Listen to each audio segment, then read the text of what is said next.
Oi pessoal, tudo bem? Olha só, hoje a gente vai fazer um exercício sobre balanço energético terrestre. Então a gente vai fazer aquele primeiro exercício na qual a gente determina ou calcula quanto chega de radiação solar aqui em Porto Alegre num período específico. A gente vai pegar uma semana de dados, então são aqueles dados que a gente baixou do INEMET, correspondente a uma semana, e vai determinar então um balanço radiativo horário, tá? Então isso que a gente vai fazer agora, e aí vamos fazer um passo a passo então, tá bom? Então olha só, pessoal, a gente está com uma planilha agora, né, do INEMET, que a gente baixou na semana passada, e a gente vai então proceder com a determinação da radiação solar incidente no topo da atmosfera, comparar isso com os dados que foram medidos no INEMET, e a gente vai fazer isso numa escala horária, certo? Então, olha só, quando vocês baixarem os dados, vocês podem perceber que existem duas colunas, uma coluna de data e uma coluna de hora, certo? Então, o primeiro passo que eu vou fazer é justamente criar uma coluna chamada de data e hora local, tá? Eu vou usar, então, LT, tá bom? Bom, olha só, esse data hora local, ele vai corresponder basicamente ao somatório de uma coluna de data com uma coluna de hora. Então, eu vou somar aqui a minha data mais o meu horário. Só que como o meu horário, como o horário que o INEMET disponibilizou, ele está num intervalo de 0 até 2.300, quer dizer, eles usaram 2.400, um intervalo de 2.400, eu vou dividir esse valor por 2.400, certo? E tem mais um detalhe, para fazer a transformação dessa informação para a hora local, eu ainda preciso descontar as horas do fuso. Então eu tenho 3 horas de fuso de diferença, né? Eu vou descontar essas 3 horas e vou descontar também 1 hora a mais. Por quê? Porque o intervalo ou os dados que o INEMET mede, eles correspondem ao horário imediatamente anterior. Então, por exemplo, a medição do horário 1, por exemplo, corresponde à medição do período que vai de 0 até 1, tá? Então, na verdade, a gente vai descontar 4 e eu vou dividir isso por 24, que são as 24 horas do dia. Então, eu tenho agora essa informação numa escala de tempo local, certo? Então eu combinei a coluna de data e hora. Então eu vou formatar essa coluna, eu vou usar aqui português brasileiro, né?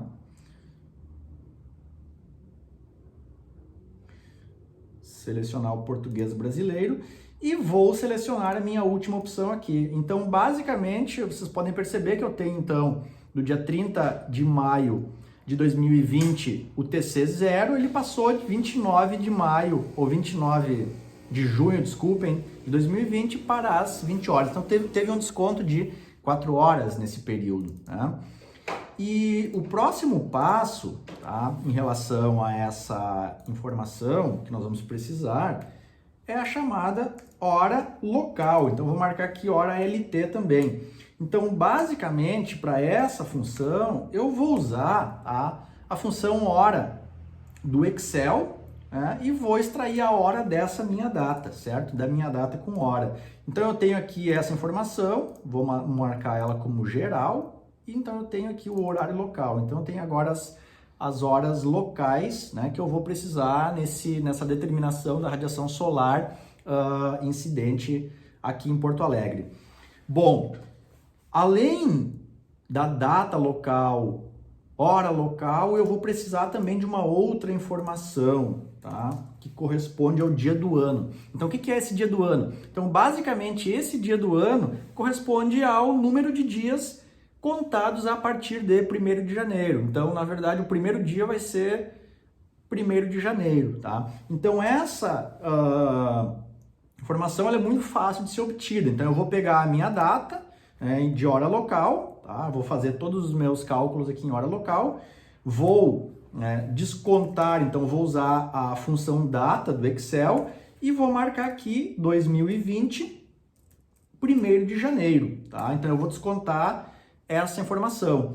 E eu ainda vou somar 1 Justamente por quê? Porque o meu valor inicial ele é 1 e não 0, tá? Então eu vou ter aqui essa informação agora de data, certo? Então deixa eu só ajustar aqui. Então a gente tem aqui o dia do ano. Muito bem. Então olha só, um outro detalhe importante, a gente está fazendo isso, a gente baixou os dados da estação do INEMET aqui em Porto Alegre, né? Então eu vou, né, inserir 4 linhas novas aqui, tá, no nosso Excel e vou marcar aqui então, primeiro detalhe, né, a constante solar, certo? Então a gente vai usar o valor aqui de 1.365,8 watts por metro quadrado e vou inserir aqui a latitude de Porto Alegre. Então Porto Alegre está em menos 30, certo? E a gente está usando essa informação em graus. Entretanto, esse equacionamento todo, ele utiliza radianos, tá? Então a gente vai fazer essa conversão aqui de graus para radianos, tá? Então agora eu tenho aqui as minhas informações necessárias para proceder com esse equacionamento. Bom, essas informações são informações básicas, né? Então, a partir do momento que eu tenho essas informações básicas, eu posso calcular, por exemplo, o fator de excentricidade. Tá? Então, só lembrando que esse fator de excentricidade, ele vai corrigir, né, a constante solar em função da posição da Terra ao redor do Sol, né? Então esse fator de excentricidade, ele vai ser dado por essa fórmula, tá?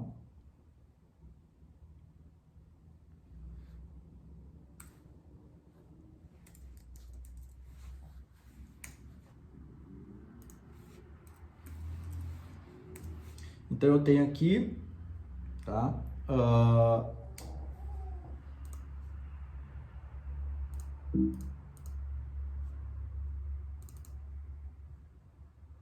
Aqui faltou, tá? Aqui é 1 mais 0,033, tá? Então agora a gente tem o valor correto aqui.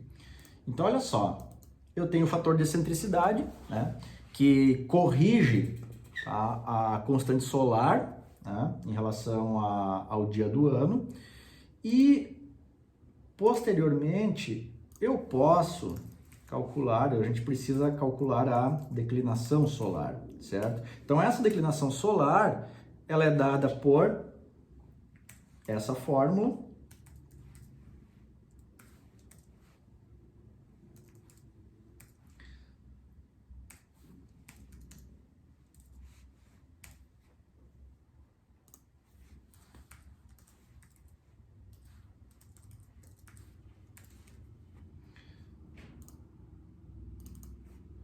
então essa informação de declinação solar, ela está em radianos. Olha só, a gente determinou aqui a declinação solar, né? E como a gente vai fazer então um balanço radiativo em escala horária, a gente precisa determinar também qual é o ângulo, né, horário solar, tá? Então esse ângulo horário solar, ele vai ser dado por π multiplicado por 12 menos a hora local, dividido por 12, certo? Então esse é o nosso ângulo horário solar. Aqui faltou, abre e fecha parênteses, então é isso. Tá aqui, tá? O ângulo horário solar. E com base nessas informações, a gente pode agora determinar qual é o cosseno do ângulo zenital solar, tá? Então eu vou criar uma coluna nova.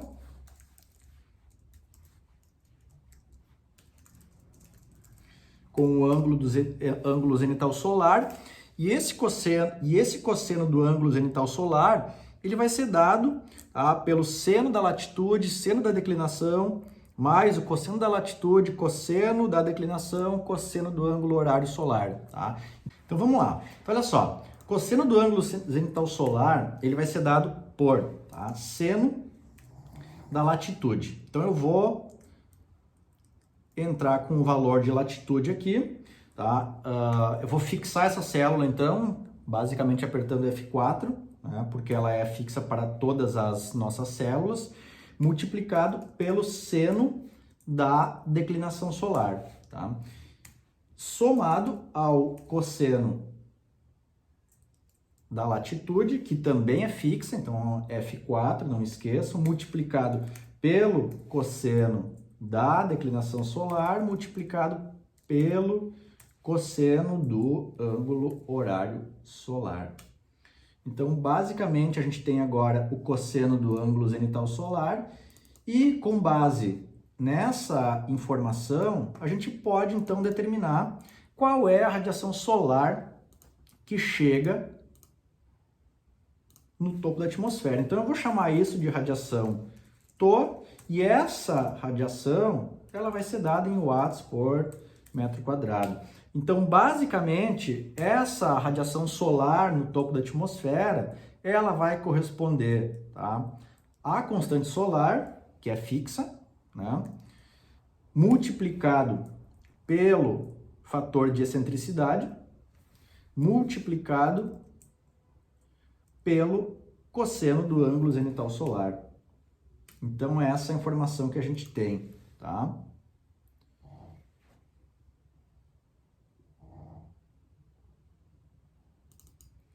Então, olha só, o que acontece? Vocês observaram aqui, tá, que a gente tem valores negativos, então 700, 1000, né, e lá pelas tantas ele vai ficar positivo, de 12 ele vai passar para 790, chegando a próximo de 800. Então, o que acontece?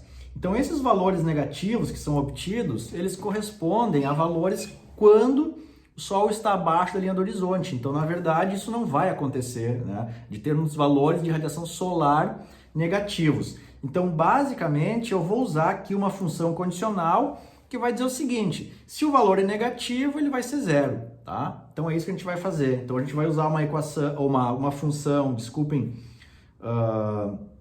condicional, tá?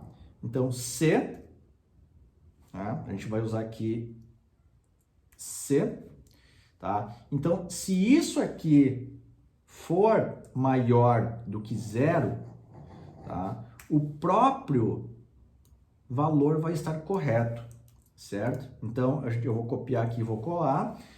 Se isso não for verdadeiro, a gente vai botar isso como zero, certo? Então, aqui a gente tem a nossa informação. Então, essa é a radiação solar agora que chega no topo da atmosfera. Então, basicamente, a gente pode plotar essa informação, né? Então, eu vou selecionar toda a minha coluna aqui, tá?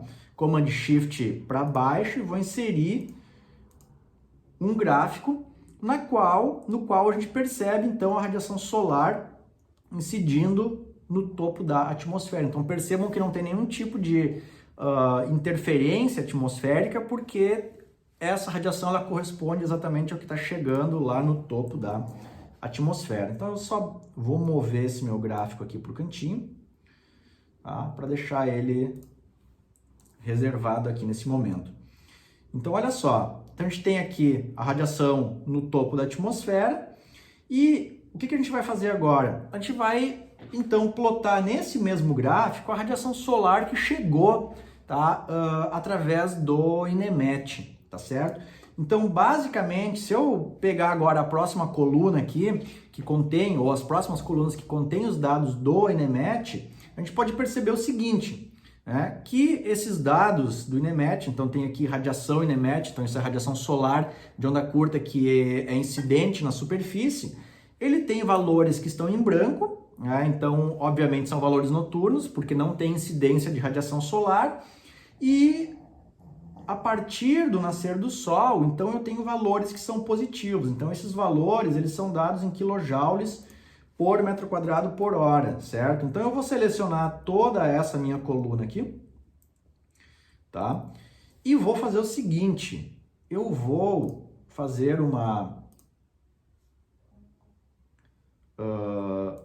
substituição de valores que quando o valor for zero, eu vou substituir por NaN, certo? Então eu tenho aqui as informações, tá? Tá um pouquinho devagar aqui, mas está aparecendo, então ele está como NaN. Então olha só, para compatibilizar essa informação com o nosso gráfico, o que a gente vai ter que fazer? A gente vai ter que transformar essa radiação do INEMET para uma radiação também incidente na superfície, mas que vai corresponder à unidade de watts por metro quadrado. Então isso é muito simples. Então basicamente, como a gente tem uma informação em kilojoule, eu vou multiplicar essa informação de kilojoules por 1000, transformando isso então para joules e dividindo isso por 3.600. Por que 3.600? Porque são 3.600 segundos que tem no intervalo horário, tá? Então, na verdade, em função disso, a gente vai fazer essa transformação, certo? Então, o que aconteceu? Eu dei um pequeno erro aqui e a gente vai usar uma função condicional novamente. Então, se erro, tá? Se acontecer algum tipo de erro, a gente vai usar aqui NaN novamente. Então, tem um valor de NaN aqui. Ou a gente pode usar o valor de zero, né? Então, tanto faz nesse caso aqui. Tá? Então, vamos usar um valor de NaN. Tudo bem. Bom, então olha só. Fiz isso para todos os valores, então a gente tem agora os dados de radiação do INEMET em watts por metro quadrado. Certo? Bom, a partir dessa informação, eu posso então adicionar nesse mesmo gráfico, tá, uma nova série que vai conter os valores do INEMET em watts por metro quadrado. Então, eu vou selecionar toda a minha série, vou dar um OK aqui e com isso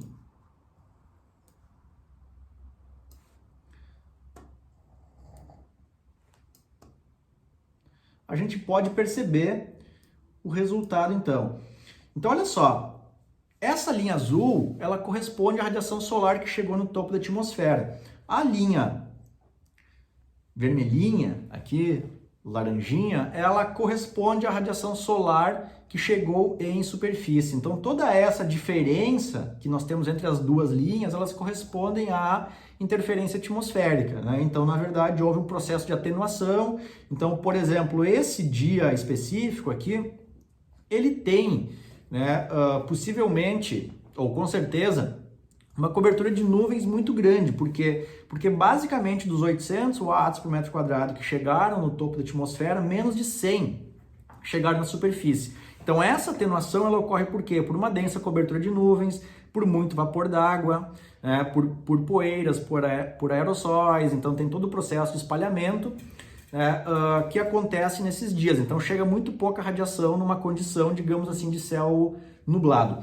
Agora, por exemplo, nesse dia, vocês podem perceber aqui que basicamente chegou a 600 de 800, né? Então isso aproximadamente aí corresponde a 75%. Então esse é um dia que basicamente não tem nuvens, então é um dia de céu bastante azul, né? O que acontece? Ele vai ter uma perda, por exemplo, de 25% ali, justamente por quê? Porque a gente ainda tem aerossóis, ainda tem poeiras, tem espalhamento, né? Então tem uma série de processos que acabam atenuando. Então uma parte da radiação solar que chega no topo, ela vai ser atenuada, né, pela atmosfera, mesmo em dias de céu claro.